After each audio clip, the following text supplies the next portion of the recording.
Lei da criação. Movimento. Primeira parte. Olhai em redor, criaturas humanas, e vereis de que maneira deveis viver aqui na terra. Não é difícil reconhecer as leis primordiais da criação se apenas vos esforçardes em observar direito tudo quanto vos rodeia. Movimento é uma lei básica em toda esta criação, bem como sobre a terra. Movimento de modo certo. Mas exatamente essa lei tem sido desrespeitada e igualmente mal aplicada. Somente pelo movimento se pôde formar tudo, e o movimento contínuo, é por isso também a conservação, o saneamento de tudo quanto se acha na criação. O ser humano não pode ser considerado nisso como uma exceção, não pode ficar como único entre as criaturas, parado em meio à movimentação vivificante ou seguir seus próprios caminhos sem prejuízo para si. O objetivo atual do raciocínio de tantos seres humanos terrenos é descanso e vida cômoda. Passar ainda os últimos anos terrenos na comodidade é, por muitos seres humanos terrenos, considerado como o coroamento de suas atividades. Todavia, é veneno o que com isso almejam. É o começo de seu fim que assim criam. Por certo, ouvistes, em casos de morte, muitas vezes, pesarosamente: não pôde usufruir por muito tempo seu descanso. Faz somente 1 ano que se aposentou. Tais observações são feitas muito frequentemente. Quer se trate de homens de negócios, de funcionários públicos ou de militares, não importa, pois, tão logo uma pessoa, como se costuma dizer, se aposenta, iniciam-se, muito em breve, a decadência e a morte. Quem abrir corretamente seus olhos para seu ambiente, muito aí reconhecerá. Verá que tais acontecimentos se lhe apresentarão com surpreendente frequência, acabando outrossim por procurar uma bem determinada causa nesse fenômeno, reconhecendo nisso uma lei. A criatura humana que aqui na Terra se aposenta realmente, que quer descansar de suas atividades até o seu fim terreno, devido à lei do movimento rítmico desta criação, é expelida como fruta superamadurecida, porque todo o vibrar, o movimento em seu redor é muito mais forte do que o movimento nela própria, que tem de manter passo igual. Tal pessoa tem, então, que cansar e adoecer. Só quando seu alto vibrar e seu estado de alerta mantiverem passo igual ao do movimento existente na criação, só então pode permanecer sadia, bem disposta e alegre. Na expressão parar é retroceder, jaz o pressentimento da grande lei. Somente movimento é construção e conservação, em tudo quanto se acha na criação. Já afirmei isso na minha dissertação, A Vida. Quem aqui na Terra quer, literalmente, entregar-se ao descanso total, não tem mais nenhum alvo diante de si, e com isso, nenhum direito de continuar a viver nesta criação, por ter posto, por sua vontade, fim a si próprio. O vibrar da criação, porém, não apresenta nenhum fim, não tem fim. Evolução permanente através do movimento é lei na vontade de Deus. E isso, por essa razão, jamais poderá ser contornado sem danos. Certamente já notastes que as pessoas que têm de lutar continuamente por sua manutenção terrena frequentemente são muito mais sadias, alcançando mais idade do que as pessoas que, desde a infância, têm passado muito bem, tendo sido protegidas e tratadas da maneira mais cuidadosa. Também já tendes observado que as pessoas que cresceram no bem-estar, fazendo tudo em favor de seus corpos, pelos meios alcançáveis, vivendo comodamente, sem agitação, tais pessoas mais depressa mostram os sinais exteriores da velhice se aproximando do que as terrenalmente não abastadas, que precisam preencher sempre os seus dias com trabalho.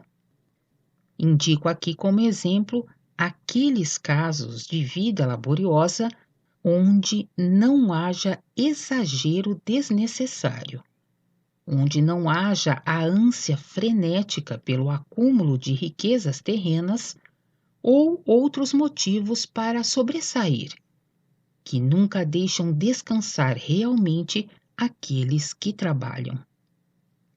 Quem se entrega como escravo a uma tal mania, esse encontra-se sempre sob alta tensão, atuando assim também de modo desarmonioso no vibrar da criação.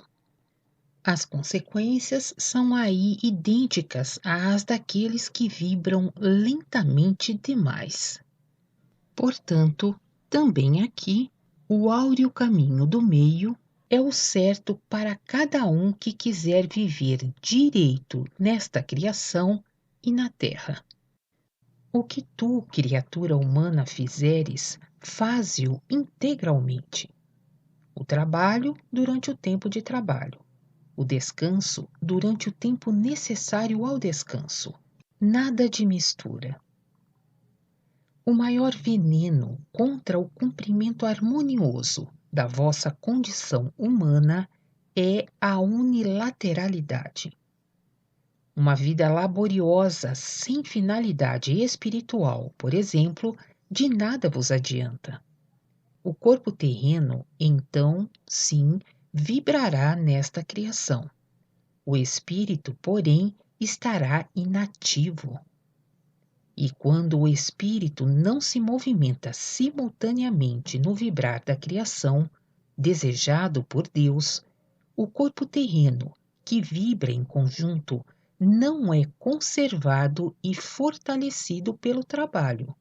Pelo contrário, ficará prostrado, gasto.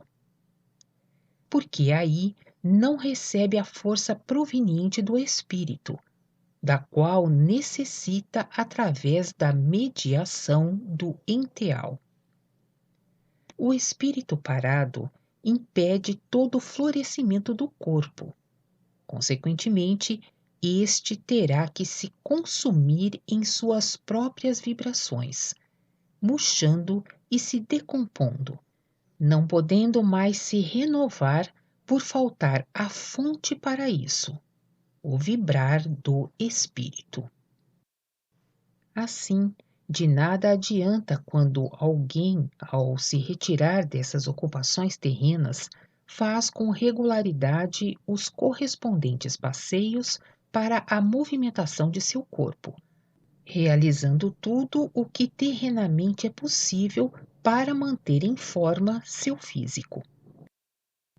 Envelhece logo e decai se seu espírito não permanecer em idêntica vibração. E o vibrar do espírito somente se produz mediante algum alvo determinado, que movimente o espírito. O alvo do espírito, porém, não deve ser procurado aqui na Terra. Ao contrário, só poderá ser encontrado na direção do reino do espírito, no plano de igual espécie desta maravilhosa criação. Por conseguinte, um alvo que se encontra acima do terrenal, que se estende para além desta vida terrena. O alvo tem de viver, tem de ser vivo. Do contrário, nada tem a ver com o espírito. Entretanto, o ser humano de hoje não sabe mais o que é espiritual. Substituiu isso pelo trabalho do raciocínio e denomina a atuação do raciocínio de espiritual. Isso então lhe dá o resto e provoca a sua queda, pois agarra-se a algo que fica na terra com o corpo quando tiver de ir para o além. Um alvo espiritual é sempre algo que encerra valores beneficiadores. Por meio deles, deveis sempre reconhecê-lo. Valores eternos, nada passageiros. Portanto, o que quiserdes fazer, o que vos esforçardes em almejar, primeiro perguntai a vós mesmos sobre os valores que com isso produzireis e encontrareis. Não será difícil demais se apenas quiserdes realmente. Da ciência atual, 9/10 estão entregues à atuação errada e a esforços inúteis na criação. As ciências, conforme são professadas agora, constituem um estorvo para a ascensão daqueles que com elas se ocupam. Paralisação, retrocesso, jamais, porém, progresso que conduza à ascensão. A criatura humana jamais poderá, nas ciências, as que assim hoje são denominadas, desenvolver as asas. Jamais poderá alcançar o que poderia realizar, pois as asas lhe estão deploravelmente aparadas, destruídas. Somente na simplicidade do pensar e do atuar jaz a grandeza e desenvolve-se o poder, porque somente a simplicidade proporciona o anseio pelas leis primordiais da criação. O ser humano, porém, amarrou-se e fechou-se com a sua ciência terrena. De que adianta o ser humano procurar preencher o tempo da vida terrena a fim de saber quando surgiu a criatura mosca? Por quanto tempo permanecerá ela ainda nesta terra, presumivelmente, e tantas outras indagações análogas aparentemente importantes para o saber humano. Perguntai a vós mesmos a quem ele traz realmente proveito com isso. Só a sua vaidade? A mais nenhuma pessoa no mundo, pois esse saber nada tem a ver com a ascensão de qualquer modo. Não proporciona nenhuma vantagem ao ser humano, nenhum impulso ascensional. Ninguém lucra com isso. Assim, deveis examinar, pois, seriamente uma coisa após a outra, a respeito do valor real que se vos oferece. Verificareis, assim, que tudo aquilo que hoje aí ocorre apresentar-se-á diante de vós como um inútil castelo de cartas, para o qual o tempo terreno, a vós outorgado para o desenvolvimento, é demais precioso a fim de que possa ser sacrificada nisso uma hora sequer impunemente. Com isso, vos entregais à vaidade e a brincadeiras, pois não contém nada capaz de elevar-vos realmente. É, em si, somente vazio e morto. Não penseis que podeis apresentar-vos diante do trono de Deus para recitar ditos de pretensa sabedoria no juízo. Ser-vos-ão exigidos atos na criação. Vós, todavia, sois apenas metais ressoantes com o vosso falso saber, ao passo que vossa missão nesta criação é estar vivo e beneficiar tudo.